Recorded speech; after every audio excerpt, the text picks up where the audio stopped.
Neighbors 2, Sorority Rising. Yes, I'm sure I've done a review of Neighbors at some point. Probably briefly went over that it had been a one of those Belushi movies from many years ago, and kind of under the radar. It wasn't one of his main ones. Yeah, so and they made a remake with Seth Rogen, sort of paying an homage to that character. So it was sort of a update remake slash thing. In the sequel, apparently Zac Efron's group, Seth Rogen is the guy. Zac Efron's group has broken up. I guess they've graduated, and he's gone on to have a flailing career because he was actually apparently arrested or something. Even though they didn't really do that at the end of the movie, they had him be an underwear model. But like, yeah, they sort of had stuff in the sequel that wasn't really in the first one. I don't recall him going to jail or having a record or anything. I mean, he did crazy stuff, but then he ended up being an underwear model. So did they just have that go away, or did they forget that? Or because I'm sure the underwear model community would have freed him. Anyway, so in the sequel, this alleged college they lived next to has this rule about sororities not being allowed to have parties. And it's an unsung rule, I guess, but the dean lady affirms that it is a real thing. And then there's a new sorority that started as a result of Chloe Moretz and her friends deciding they need to have a sorority. Chloe's about my niece's age. Moretz, she was one of the contemporaries of Abigail Breslin and Reed Jensen and those characters. So yeah, they're all now in Stars, which was interesting. Yeah, so yeah, we had Breslin wasn't in it, but Chloe Moretz was in it. It's an actress. She played Hit Girl in the Kick-Ass series. Is most famous for that. She played in an alien invasion movie that kind of went over everyone's heads, The Fifth Wave. Yeah, so anyways, in this movie she plays a sorority leader, and Zac Efron originally decides to help their group out because he's downtrodden, because his friends from the first one have decided to get married and kick him out of their house. And they actually go there in this movie. They have the two studly friend guys from the other story turn out to be gay, really gay, but not mincingly. They're just gay, and the other guy's bi-curious. So they have like this running B story where the other guy has a fiance who is another man, and they do the gay marriage thing. It's a little outdated, actually, because the gay marriage thing has already happened. But this movie was probably in production for at least 2 years in order to put that together. So it's supposed to be 4 years later. So they probably were like, okay, yeah, that happened. What's funny about Efron and his characters from High School Musical was that he looked old to be in High School Musical anyway. So he's really old then. I don't know how, I'm not going to bother looking him up, but I think he's got to be in his early 30s at this point, because in that thing he was like 25, and that was like at least 8 years ago. So it's like, wow. But yeah, he wouldn't be in college anymore, even in the first one. So, but okay, fine. They often do that in Hollywood. They often cast the young leads and just assume, yeah, as high school students with men. But when it's women, they reverse that, and they don't hire very many actresses that are over 40 because it's incredibly sexist in Hollywood. They do address sexism in the story, but mainly as a joke. There's of course some poop jokes. There's a nervousness joke, a couple of those. The previews were all messed up in the theater, so there was like the theater that previews screen had frozen, and so that was funny. But you got a rain check for if you want to see it again. But the But then they showed the previews, and they were very underwhelming anyway. They included that new bachelor party sort of movie that's coming out with the it's sort of looks like Trainwreck meets The Wedding Planner meets Hangover, basically. I was like, ooh, it's 2 Trainwreck girls instead of just 1. It's not Trainwreck 2 though, although it's probably the plot of Trainwreck. But yeah, that preview didn't look good. And you've probably seen most of this movie. Back to this movie, Neighbors 2. If you've seen the trailers and the Red Band trailer, so you've probably seen it. There's really not a whole lot new or interesting. It's not a bad sequel. It's not like the Ghostbusters remake trailer that looks terrible, or the new one that looks worse. It's they didn't show the Ghostbusters thing, actually. I think they were going to, but it got all messed up. But yeah, so they showed the other stuff. Yeah, they had one other completely underwhelming movie. I have no idea what that preview was about. It was a cyber thriller, sort of like Sandra Bullock's The Net from the '90s, but updated. And it's like a Truth or Dare. It's basically his Truth or Dare, but done with computers. And the Truth or Dare thing is like kind of deal. They've done that many times in Hollywood and movies and stuff, including Now You See Me, which was kind of the same idea, and Point Break, which is similar idea. Oh, they're going to do something. Well, I guess not Point Break, really. Now You See Me. Yeah. And The Net, and also Unfriended, sort of like meets Unfriended. The Net meets Unfriended, yeah. Meets a little bit of Diary of the Wallflower. There were some clever gags in this movie. At one point, the sorority is looking at, or watching a movie, and they're all weeping, and they cut to what appears to be one of those Fault in Our Stars, and they're all, that was kind of funny. They're all like, what are they looking? Oh, that. Okay. But yeah. And then there's the escrow gag was kind of funny, where he goes, the realtor. They want to sell the house, but then the sorority moves in, so all hell breaks loose. And so they have this like gag with them going like, "You're just nodding your head up and down that you know what escrow is. I know you are." You're just, "No, I'm not." That was kind of funny. So like when they were being subtle, the jokes were funny. But when they were being just mean and shouting, not so much. It seemed to work on many levels, though. And but on some it didn't.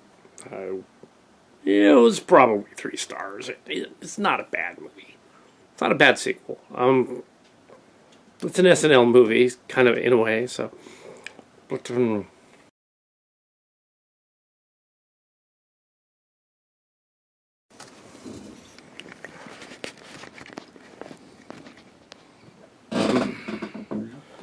yes, the part 2.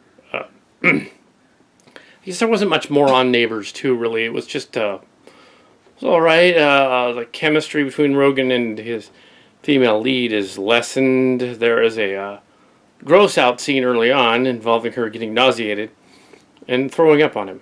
But except for that, and unlike movie 43, which did a similar joke with poop and did it wrong, they do it right in this one. They do a build up to the scene, and then there's the delivery, and then the joke ends.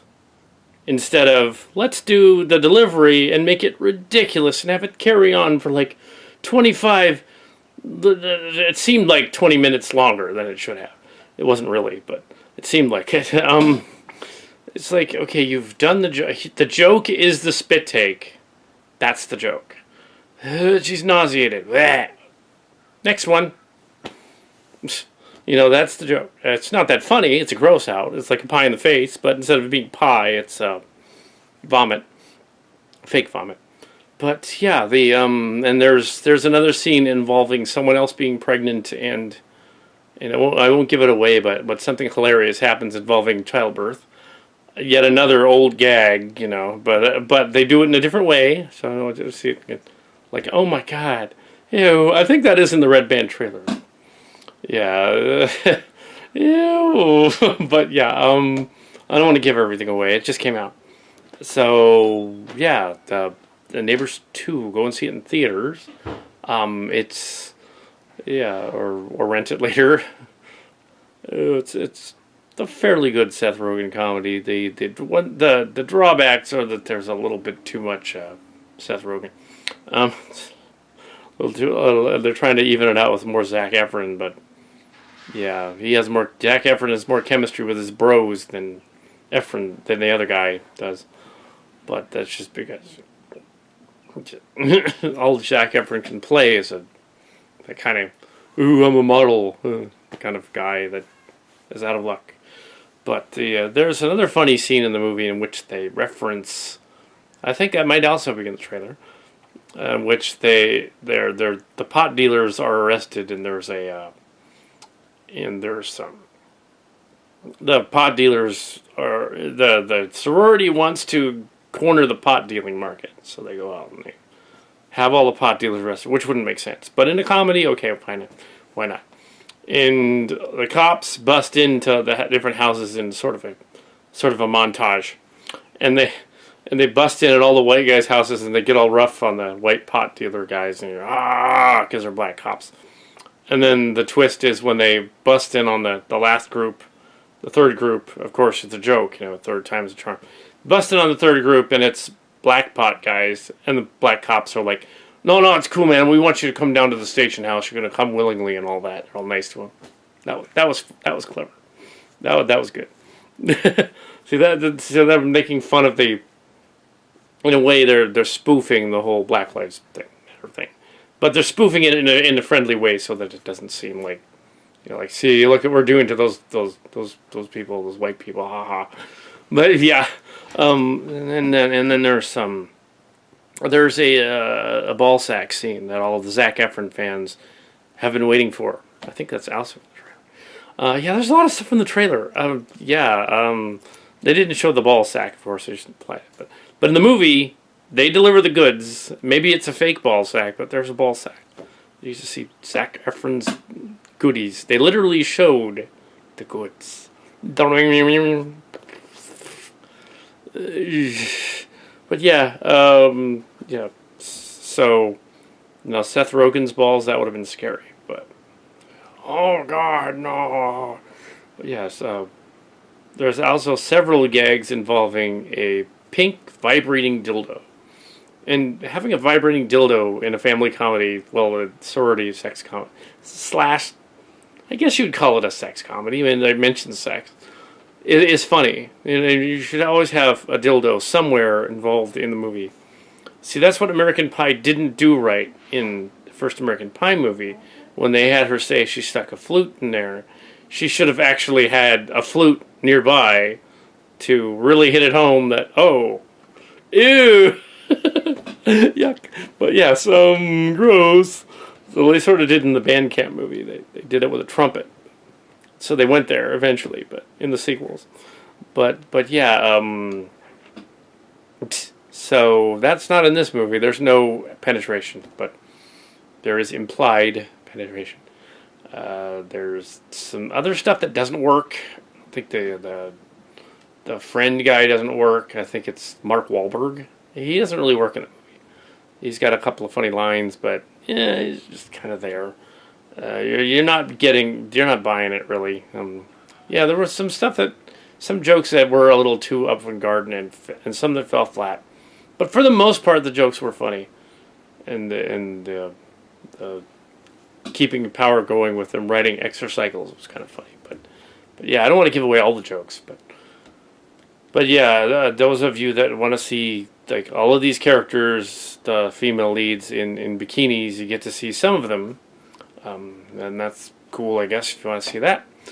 But for those of you that want to see Zac Efron's pecs after he rubs chicken grease on himself, then you get to see that too.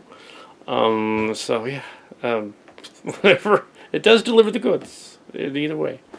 And yeah, so, and I liked how they handled the gay marriage joke without making it offensive. They just made it like they just went there and just said, "Oh, and actually, there's going to be a gay wedding at the end to show part of it."